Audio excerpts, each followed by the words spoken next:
Assalamualaikum warahmatullahi wabarakatuh. Hai anak-anak, selamat berjumpa kembali dengan saya Ibu Vivi di mata kuliah Sejarah Peradaban Islam. Mohon maaf, hari ini saya mengalami gangguan di kesehatan, agak flu sedikit, jadi mohon maaf jika suara saya terdengar berbeda dibanding dengan sesi sebelumnya. Untuk hari ini kita akan membahas tentang tinjauan umum sejarah peradaban Islam. Yang pertama, kita akan membahas tentang terminologi sejarah terlebih dahulu. Apa sih sebenarnya sejarah itu? Jadi menurut Yamin yang ditulis dalam buku Profesor Dr. Haji Ismaun memberikan pengertian bahwa sejarah adalah ilmu pengetahuan dengan umumnya yang berhubungan dengan cerita bertarikh sebagai hasil penafsiran kejadian-kejadian dalam masyarakat manusia pada waktu yang lampau, yaitu susunan hasil penyelidikan bahan-bahan tulisan atau tanda-tanda yang lainnya. Nah, ketika kita berbicara mengenai sejarah, acap kali yang terbayang adalah masa lampau. Dan tidak sedikit yang mengartikan sejarah sebagai sesuatu yang tak perlu diingat secara totalitas dan tidak meaningful atau tidak mempunyai arti sama sekali. Stigma ini mungkin memang ada benarnya, tetapi perlu diperhatikan sejarah seperti apa yang termaksud pada stigma itu, karena tentu saja sejarah bukan saja berisi rentetan kejadian biasa, tetapi juga kejadian luar biasa yang masih meninggalkan jejak, yang bisa direkonstruksi untuk kemudian dimaknakan secara jernih pada masa kini. Orang hanya mengenal peristiwa-peristiwa di permukaan, tetapi tidak mengetahui apa yang memungkinkan peristiwa-peristiwa itu terjadi. Jadi hanya mengingat peristiwanya saja, tetapi tidak berusaha mengkaji ada apa sih di balik peristiwa tersebut. Nah, bagi kalangan sejarawan dan juga pemerhati sejarah, suatu peristiwa harus diterangkan secara lebih jauh dan lebih mendalam mengenai bagaimana terjadinya, bagaimana latar belakang kondisi sosialnya, ekonominya, politiknya, dan juga kulturalnya. Sehingga kita tidak menjadi hakim atas sejarah masa lalu. Dan kita juga tidak hanya menceritakan bagaimana terjadinya suatu peristiwa, tetapi sejarah adalah eksplanasi secara tuntas dan lengkap. Oleh karena itu, bisa disebut bahwa sejarawan adalah seorang wisatawan profesional dalam dunia lampau. Artinya, ketika kita belajar sejarah, kita juga harus mampu memahami kondisi sosial, politik, budaya ketika peristiwa itu terjadi. Ini adalah poin yang sangat penting sekali. Nah, dalam konteks akademis, sejarah merupakan suatu bidang ilmu atau bidang studi yang memerlukan imajinasi kesejarahan yang kritis dalam pengkajiannya.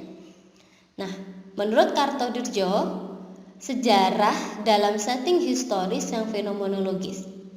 Sejarah tidak selalu menyangkut past event atau peristiwa masa lampau, tetapi juga berhubungan atau menyangkut peristiwa-peristiwa mutakhir atau yang disebut dengan current event. Dalam konteks ini, sejarawan yang bertindak sebagai duta dari masa lampau tidak hanya memberikan informasi tentang negeri pada zaman tertentu, tetapi juga kondisi, situasi, sistem ekonomi, sosial, dan politik, serta seluruh fenomena kehidupan masyarakat dalam berbagai aspeknya. Kenapa? Karena sejarah adalah jembatan penghubung masa silam dan masa kini dan sebagai petunjuk arah ke masa depan. Sejarah tidak hanya sekedar serangkaian peristiwa yang mandek dan hanya menjadi cerita pelipur lara, cerita pembangkit semangat untuk kebesaran diri, melainkan lebih dari itu bahwa sejarah terjadi di dalam suatu lingkaran waktu yang satu yang selalu bergerak tanpa henti. Oleh karena itu, waktu dapat dikatakan selalu berada di dalam kekinian. Nah, dalam kekinian waktu yang selalu bergerak itulah, waktu dapat terbagi menjadi 3 masa, yaitu masa kini, masa lampau, waktu kini sekarang, dan waktu kini yang akan datang. Sejarah sebagai bagian masa dari gerak waktu tanpa henti memiliki dinamika yang menggerakkan, dan generasi yang hidup dalam waktu kini sekarang mempunyai kedudukan strategis. Yang tak lain dan tak bukan itu adalah kita semuanya. Kalian sebagai mahasiswa yang belajar sejarah dan juga saya sebagai pengampu mata kuliah sejarah adalah generasi yang hidup waktu kini sekarang yang mempunyai kewajiban untuk menghidupkan peristiwa-peristiwa masa lampau, untuk mengkaji peristiwa masa lampau, untuk mendapatkan masa depan yang lebih baik. Nah, selanjutnya kita akan menuju ke subbab kedua, yaitu tentang urgensi belajar sejarah peradaban Islam. Orang tidak akan belajar sejarah jika tidak ada manfaatnya. Kenyataan bahwa sejarah terus ditulis di semua peradaban dan di sepanjang waktu sebenarnya cukup menjadi bukti bahwa sejarah itu memang perlu untuk dipelajari. Menurut Hamid Hasan dalam makalahnya Kurikulum Pendidikan Sejarah Berbasis Kompetensi, dijelaskan bahwa kurikulum pendidikan sejarah diasosiasikan ke dalam 3 pandangan.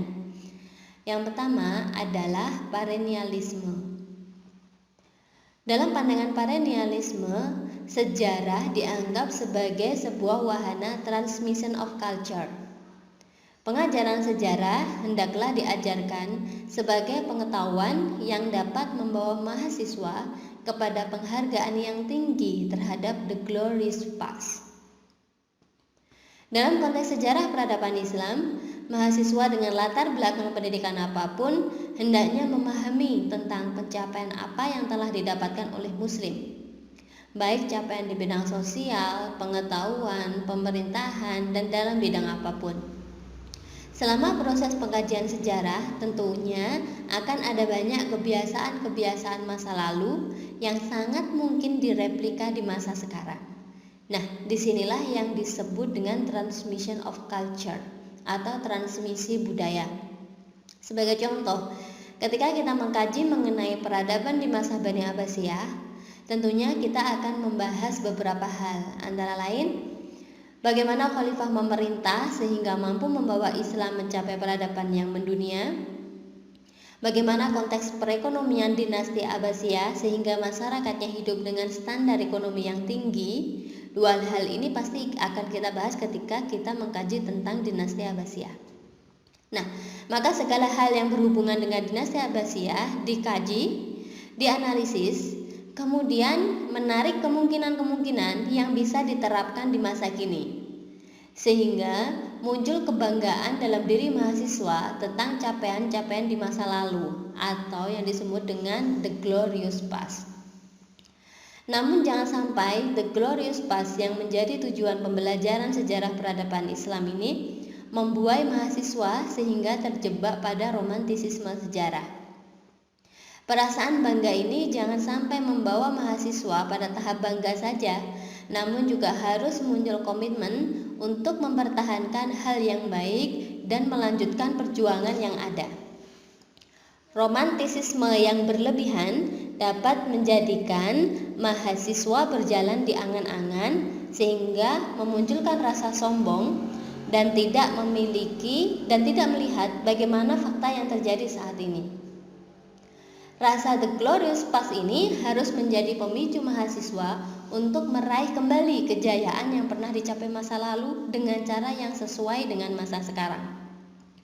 Contohnya, jika kejayaan masa lalu diraih dengan perang, penaklukan, dan perebutan wilayah, sedangkan cara-cara tersebut tidak mungkin untuk kita tiru saat ini karena tatanan dunia telah berubah, maka kita kontekstualisasikan dengan masa sekarang, yaitu meraih kejayaan dengan menguasai keilmuannya. Kenapa? Karena penguasa peradaban di abad 21 ini bukan lagi dengan mengangkat pedang, namun dengan menguasai keilmuan dan teknologinya. Nah, urgensi belajar sejarah peradaban Islam yang kedua adalah esensialisme. Dalam pembelajaran sejarah, harusnya mengembangkan pendidikan sejarah sebagai pendidikan disiplin ilmu dan bukan hanya sebatas pendidikan pengetahuan sejarah saja. Dalam pandangan esensialisme, mahasiswa yang belajar sejarah harus diasah kemampuan intelektualnya sesuai dengan tradisi intelektual sejarah sebagai disiplin ilmu. Kemampuan intelektual keilmuan antara lain menghendaki kemampuan berpikir yang kritis dan analitis, terutama dikaitkan dalam konteks berpikir yang didasarkan pada filsafat keilmuan. Sebagai contoh, ketika mahasiswa mempelajari sejarah tentang penaklukan Andalusia, tentunya akan dikaji mengenai proses peperangannya, proses penaklukannya, kondisi masyarakat Andalusia pasca penaklukan, hingga proses terusirnya Muslim di Andalusia. Nah, ketika mahasiswa sudah memahami jawaban terhadap pembahasan tersebut, maka mahasiswa harus mampu melakukan analisis yang komprehensif berdasarkan fenomena yang ada secara kritis dan mendalam. Seperti harus muncul pertanyaan, kenapa Andalusia harus ditaklukkan? Kenapa harus dengan senjata? Apakah tidak ada langkah lain selain dengan kekerasan? Kenapa Muslim terusir dari Andalusia padahal sudah banyak tinggalan peradaban yang diwariskan oleh Muslim di Andalusia? Bagaimana proses transmisi budaya yang dibawa Islam sehingga mampu mengeluarkan Eropa dari Dark Age? Dan kenapa saat ini Muslim menjadi penduduk minoritas di Eropa padahal pernah menguasai Eropa selama 5 abad? Nah, analisis pertanyaan kritis di atas harus dijabarkan secara teoritis dan mendasar, merasionalisasi fenomena yang ada, dan menyajikan suatu pandangan yang sistematik dan lengkap. Melakukan penyelidikan yang kritis, mampu menganalisis fakta yang terjadi, sehingga dalam mempelajari sejarah peradaban Islam, mahasiswa tidak hanya disuguhi fakta, namun juga harus mampu melahirkan nalar yang kritis menggunakan 5 cabang keilmuan filsafat yang meliputi etika, estetika, metafisika, epistemologi, dan logika. Urgensi yang ketiga adalah rekonstruksi sosial. Pandangan ini menganggap bahwa pendidikan sejarah haruslah diarahkan pada kajian yang menyangkut kehidupan masa kini dengan problem masa kini. Pengetahuan sejarah diharapkan dapat membantu mahasiswa memecahkan permasalahan kekinian. Kecenderungan yang terjadi dalam sejarah masa lampau digunakan sebagai pelajaran yang dapat dimanfaatkan bagi kehidupan masa kini. Sebagai contoh, permasalahan yang terjadi saat ini seperti radikalisme dalam beragama sering memunculkan aksi terorisme dan memecah belah persatuan umat manusia. Nah, berdasarkan fakta yang saat ini terjadi, mari kita lihat sejarah di masa lampau, kira-kira ada atau tidak peristiwa sejarah yang mirip dengan permasalahan radikalisme yang saat ini kita hadapi. Kemudian kita temukanlah bahwa peristiwa yang mirip dengan kejadian radikalisme adalah aksi kejadian pembunuhan Khalifah Ali radhiyallahu anhu oleh Ibnu Muljam. Kemudian kita lakukan analisis terhadap fakta tersebut. Bagaimana kecenderungan yang saat itu terjadi dan bagaimana cara mengatasi orang-orang seperti Ibnu Muljam pada masa itu. Nah, Ibnu Muljam sebenarnya adalah sosok pendukung Khalifah Ali bin Abi Thalib.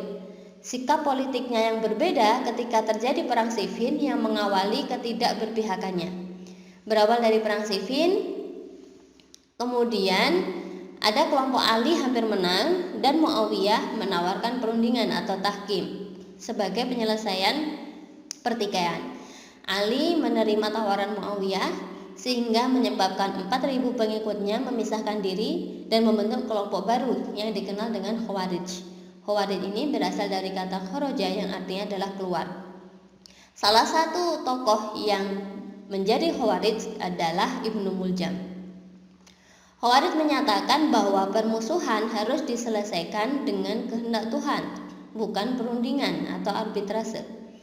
Mereka berpegang teguh dengan dalil la hukma illallah, tidak ada hukum yang harus ditaati kecuali hukum Allah, yang digunakan untuk menolak kebijakan Ali. Karena melawan kehendak Tuhan, Khawarij kemudian mengkafirkan Ali bin Abi Thalib dan Muawiyah. Keyakinan Ibnu Muljam inilah yang mendasarinya untuk menikam dada Khalifah Ali seusai sholat subuh. Ibnu Muljam meyakini bahwa yang ia lakukan adalah menegakkan syariat Islam dan sama sekali bukan kesalahan. Maka belajar dari peristiwa pembunuhan oleh Ibnu Muljam kepada Khalifah Ali ini, hendaknya umat Islam perlu untuk selalu waspada. Kenapa? Karena radikalisme adalah kejahatan luar biasa yang merugikan berbagai pihak. Jangan sampai menjadi korban keganasan sejarah yang terulang, yang bisa jadi adalah generasi baru Ibnu Muljam, generasi neo-Khawarij yang militan berbekal pemahaman agama tekstual dan tampilan yang syar'i, namun dengan mudah membid'ahkan atau mengkafirkan orang-orang di luar dirinya. Bermodalkan teks Al-Quran dan hadis, vonis sesat dan kafir begitu mudah terlontar dari mulut mereka dan mengatasnamakan kekerasan sebagai jihad dan penegakan syariat Islam. Nah, inilah yang disebut dengan rekonstruksi sosial. Artinya permasalahan yang terjadi saat ini, kemudian kita lihat di masa lalu apakah ada peristiwa serupa. Jika ada peristiwa serupa, bagaimana cara menanggulanginya pada masa itu. Yang kemudian solusi untuk menanggulangi pada masa itu mungkin nggak kita replika saat ini untuk menyelesaikan permasalahan yang saat ini terjadi. Kita akan membahas tentang paradigma pembelajaran sejarah peradaban Islam secara aktif dan konstruktif.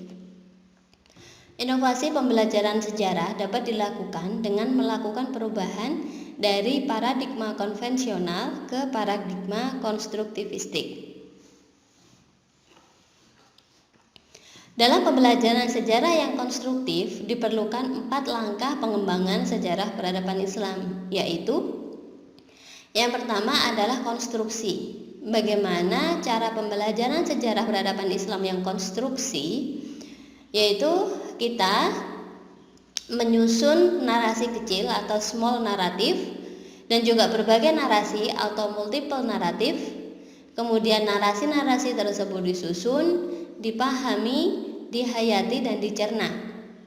Hal ini perlu dilakukan agar narasi sejarah peradaban Islam didominasi oleh dinamika, kisah, dan menambahkan beberapa peran orang biasa, ordinary people, yang mungkin mempunyai peran dalam sejarah dan disisipkan pengalaman sosial di mana sejarah tersebut muncul. Ini sangat penting sekali. Contohnya dalam peradaban Islam, ketika yang muncul hanya tokoh-tokoh itu saja, kemudian kita bisa memunculkan tokoh-tokoh kecil yang sebenarnya dia orang biasa, namun mempunyai peran dalam sejarah. Sehingga pahaman atau pandangan kita terhadap sejarah menjadi semakin luas karena munculnya tokoh-tokoh baru yang tidak cukup sering disebut dalam buku sejarah. Kemudian yang kedua adalah paradigma interpretatif atau interpretasi. Nah, pengembangan sejarah peradaban Islam yang bersifat kritis dan emansipatoris. Sejarah tidak hanya dimaknai sebagai fakta yang terjadi di masyarakat, melainkan mendorong manusia untuk memproduksi pengetahuan melalui way of knowing. Hal inilah yang kemudian mendorong manusia melakukan analisis empiris dalam proses of knowing. Sedangkan hasrat kepentingan atau interest manusia mendorong untuk memahami makna di balik sebuah peristiwa. Kepentingan manusia ini pula akan mampu mendorong untuk melakukan refleksi secara kritis pada subjek sejarah atau pada hasrat kepentingan atas beragam sumber serta dirinya sendiri sebagai agent of knowing. Nah, hasrat kepentingan inilah yang kemudian memunculkan kajian akan sejarah Islam yang saat ini berkembang dan berlaku.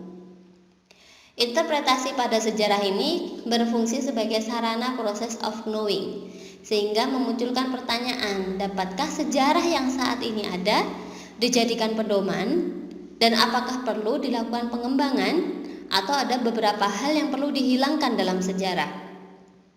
Contohnya, dalam penyajian materi sejarah peradaban Islam untuk usia SD atau MI, kita melakukan analisis, perlukah menghilangkan bagian-bagian sejarah yang memiliki konten kekerasan. Mengingat usia SD atau MI masih sangat dini untuk mengambil ibroh atau hikmah.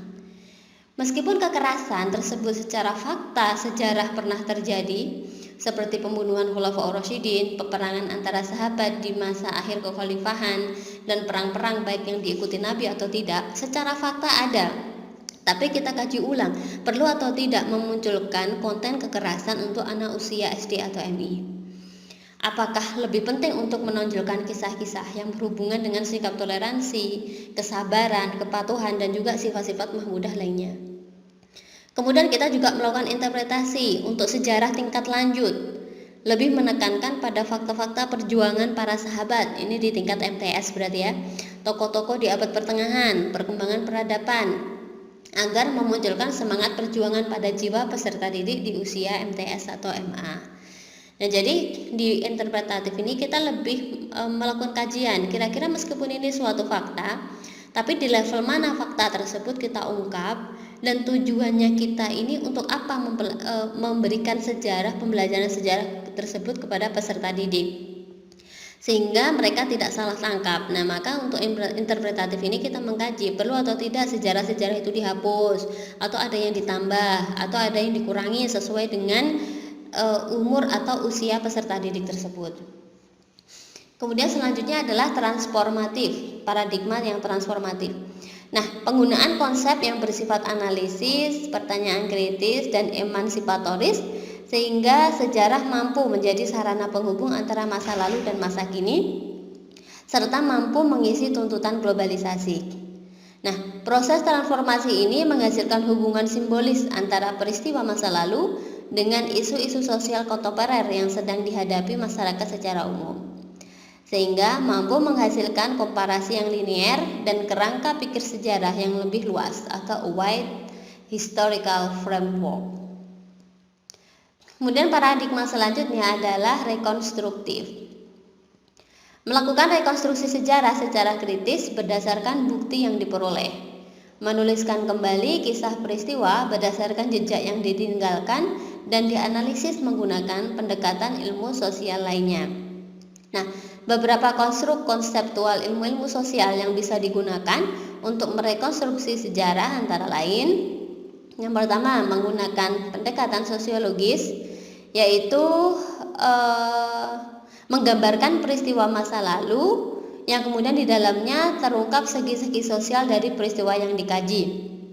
Fokus kajiannya adalah tindakan individu berkenaan dengan peristiwa kolektif, motif atau faktor peristiwa.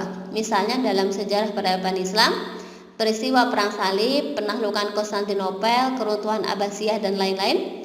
Pendekatan perilaku berkenaan dengan aktor pimpinan dalam peristiwa tersebut. Jadi kita lebih kepada mengkaji perilakunya, perilaku tokoh-tokoh tersebut, apa yang melatar belakangi kejadian tersebut, dan interpretasi gerakan menggunakan kajian saat peristiwa itu terjadi. Kita mengkaji memang saat itu terjadi apa sih sehingga fakta tersebut terjadi. Diungkap juga mengenai kondisi struktur sosial, pranata kepercayaan, faktor pendukung, mobilisasi pendukung, dan juga tindakan perlawanan lainnya. Nah, tadi adalah pendekatan sosiologis, kita fokus kepada sifat atau tokoh-tokoh yang merupakan aktor dalam kejadian tersebut. Kemudian yang kedua adalah pendekatan antropologis. Jadi baik sosiologis maupun antropologis itu sebenarnya memiliki kesamaan mengenai objek kajian, yaitu mempelajari masyarakat. Namun dalam pendekatan antropologi lebih diarahkan pada kajian seni budaya. Antropologi mengkaji mengenai tingkah laku manusia dalam sejarah, rekonstruksi asal-usul, pengembangan antar budaya dalam kurun waktu tertentu. Nah, pendekatan ini menghasilkan data etnografis, kemudian dianalisis dan mengerucut pada gambaran sejarah kebudayaan suku tertentu.